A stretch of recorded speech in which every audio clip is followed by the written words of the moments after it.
मेरे YouTube channel पर मेरे सभी चाहने वालों का बहुत बहुत स्वागत। आज हम अकाउंटिंग इक्वेशन का तीसरा पार्ट करेंगे, जिसमें हम कुछ प्रैक्टिकल करेंगे। उसके बाद हम समझेंगे कि कौन सी अकाउंटिंग ट्रीटमेंट की एंट्री किस प्रकार से की जाती है और किस प्रकार से उसे लेखा पुस्तकों में दिखाया जाता है, कौन सी अकाउंटिंग एंट्री जो अकाउंटिंग पर इफेक्ट डालती है। तो यहाँ सबसे पहले बात आती है कि हम अकाउंटिंग इक्वेशन जब बनाते हैं तो हम सबसे पहले ऊपर लिखते हैं कि अकाउंटिंग इक्वेशन। आज हम क्वेश्चन नंबर 4 करेंगे। तो हम सबसे पहले जब अकाउंटिंग इक्वेशन बनाएंगे तो हम लिखेंगे ऊपर अकाउंटिंग इक्वेशन। पहला कॉलम सीरियल नंबर, दूसरा कॉलम ट्रांजैक्शन, तीसरा column asset. Asset is equal to capital plus liability. इस प्रकार से हम इसको दिखाएंगे। हमारे पास ट्रांजैक्शन दी हुई है। हमारे पास फर्स्ट ट्रांजैक्शन दी हुई है, शरद स्टार्टेड बिजनेस विद कैश। शरद ने जो है वो बिजनेस स्टार्ट किया विद कैश से। तो किस प्रकार से जब कोई बंदा बिजनेस स्टार्ट करता है या कैपिटल इंट्रोड्यूस करता है या बिजनेस कमेंस करता है तो लेखा पुस्तकों में उसका क्या इफेक्ट पड़ता है। तो सबसे पहले तो जब भी कभी बिजनेस स्टार्ट किया जाता है तो एक कैश बढ़ता है। इस बात का ध्यान रखिए कि जब भी कभी बिजनेस स्टार्ट किया जाता है तो एक कैश बढ़ता है और दूसरा कैपिटल बढ़ती है।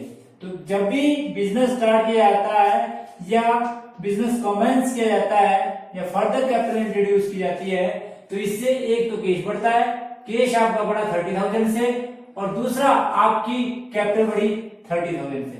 तो इस बात का विशेष ध्यान रखें कि जब भी कभी बिजनेस को कमेंस किया जाता है, स्टार्ट किया जाता है तो दो ट्रांजैक्शन पर इफेक्ट पड़ता है।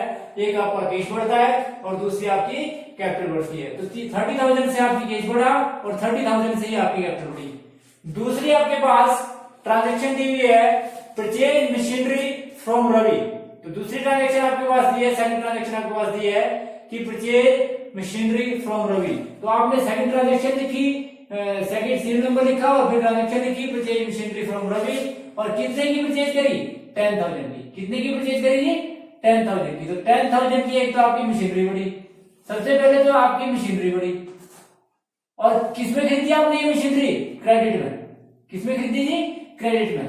तो मशीनरी के अगर आप क्रेडिट में परचेज करते हैं तो क्रेडिट परचेज के हमेशा क्रेडिटर बनते हैं। क्रेडिट परचेज के हमेशा क्या बनते हैं, क्रेडिटर। तो इस बात का ध्यान रखें कि जब भी कभी आप मशीनरी परचेज करेंगे तो इससे आपकी एक तो मशीनरी बढ़ेगी जितने से आपने परचेज करी और दूसरा आपके क्रेडिटर बढ़ेंगे। आपके क्या बढ़ेंगे जी, क्रेडिटर बढ़ेंगे। तो आपकी न्यू इक्वेशन बनेगी, आपकी जो न्यू इक्वेशन बनेगी वो बनेगी जी 30,000 plus 10,000 is equal to 30,000 plus 10,000।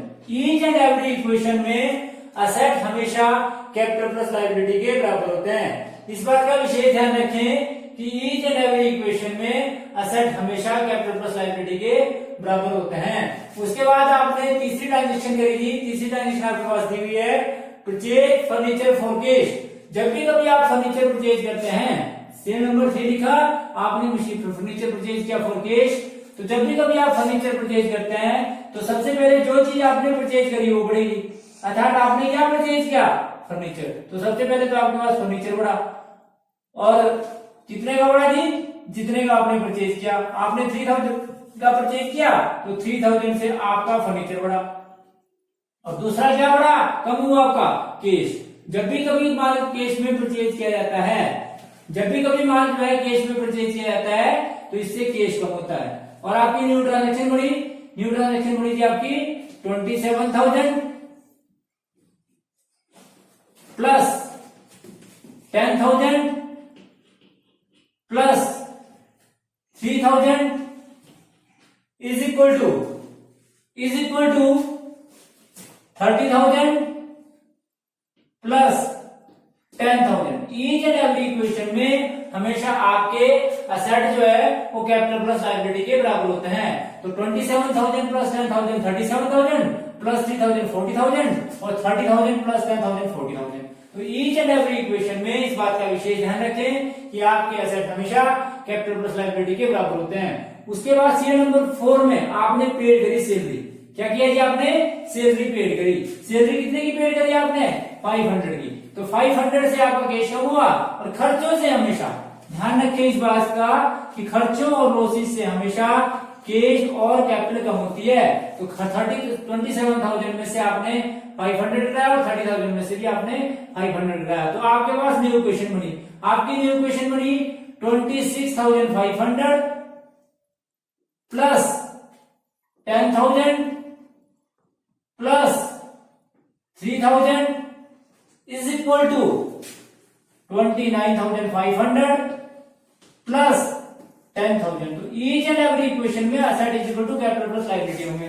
Check करते हैं। 26,000 plus 10,000 36,000 plus 3,000 39,000 29,000 plus 29,500 plus 10,000 is also 39,500। उसके बाद अगला जो आपका पांचवी क्वेश्चन है परचेज गुड्स फॉर कैश। जब भी कभी आप माल परचेज करते हैं कैश में, तो इससे आपका, आप सभी जानते हैं कि माल को परचेज करने से कैश में आपका स्टॉक बढ़ता है। सबसे पहले तो आपका स्टॉक बढ़ता है। स्टॉक कितने से बढ़ा जी? आपका 10,000 से। स्टॉक बढ़ा आपका 10,000 से, और आपका क्या कम होगा जी? कैश, क्योंकि माल को कैश में परचेज करने से आपका कैश कम होगा। तो आपकी न्यू इक्वेशन बनी। न्यू इक्वेशन क्या बनी जी आपकी? 16,500 plus 10,000 plus 3,000 plus 10,000 plus 29 is equal to 29,500 plus 10,000। तो ईच एंड एवरी इक्वेशन में आपके असेट जो है वो कैपिटल प्लस लायबिलिटी के बराबर होंगे। उसके बाद अगला है withdraw cash for personal use. जब भी कभी आप पर्सनल यूज के लिए कैश निकालते हैं, तो इससे एक तो आपका कैश कम होता है, सबसे पहले आपका कैश कम होगा, और दूसरी आपकी कैपिटल कम भी होती है। विड्रॉइंग से हमेशा कैश और कैपिटल दोनों कम होती है। इस बात का विशेष ध्यान रखें कि जब भी कभी आप ड्रॉइंग करेंगे तो उससे आपकी कैश और कैपिटल कम होती है। तो आपकी न्यू इक्वेशन बनी। आपकी न्यू इक्वेशन क्या बनी? 15,500 plus 10,000 plus 3,000 plus 10,000 is equal to 28,500 plus 10,000। तो ईच एंड एवरी इक्वेशन में asset is equal to capital plus liability होंगे। उसके बाद आपके पास लास्ट इक्वेशन दी हुई है, यानी कि सीरियल नंबर 7। तो आपके पास आउटस्टैंडिंग रेंट दिया हुआ है। आउटस्टैंडिंग रेंट बिजनेस की लायबिलिटी। तो सबसे पहले तो आपकी लायबिलिटी बढ़ेगी, यानी कि आउटस्टैंडिंग रेंट बढ़ेगा।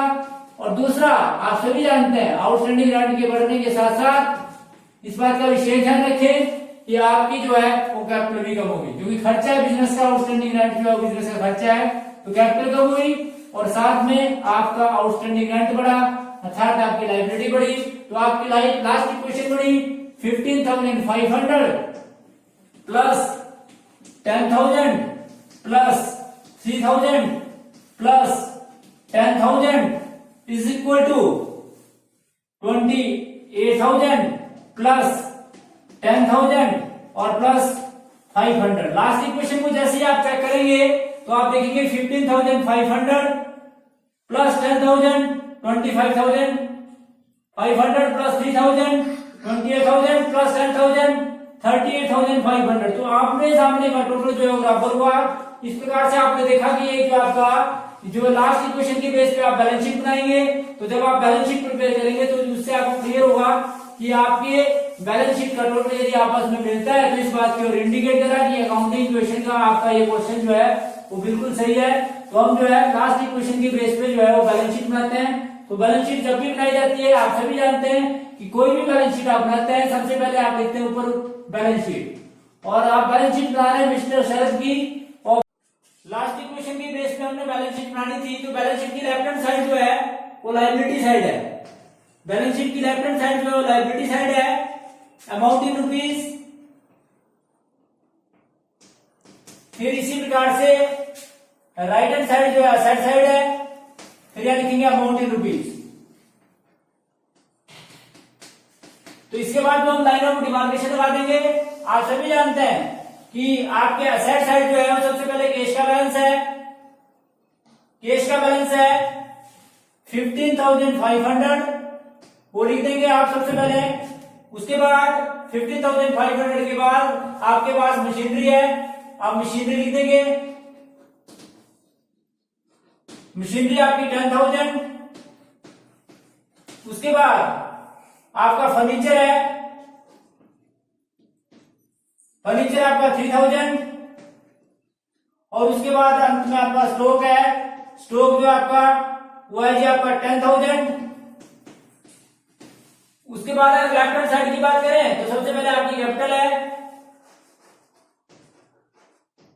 कैपिटल जो है वो आपकी 28,000। इसी प्रकार से आपके क्रेडिटर्स हैं, क्रेडिटर्स आपके 10,000 और उसके बाद आउटस्टैंडिंग जो आपका रेंट है वो है जी आपका 500।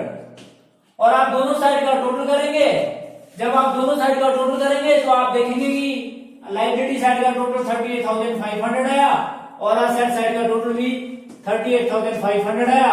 बैलेंस शीट का मिलना इस बात की ओर इंडिकेट करता है कि आपके अकाउंटिंग इक्वेशन भी सही है और आपने सारी अंकियां जो है वो सही गई। तो ये था जी आपका क्वेश्चन नंबर 4। तो क्वेश्चन नंबर 4 जो है वो किस प्रकार से करना था वो आपका था, ये था आपका क्वेश्चन नंबर 4।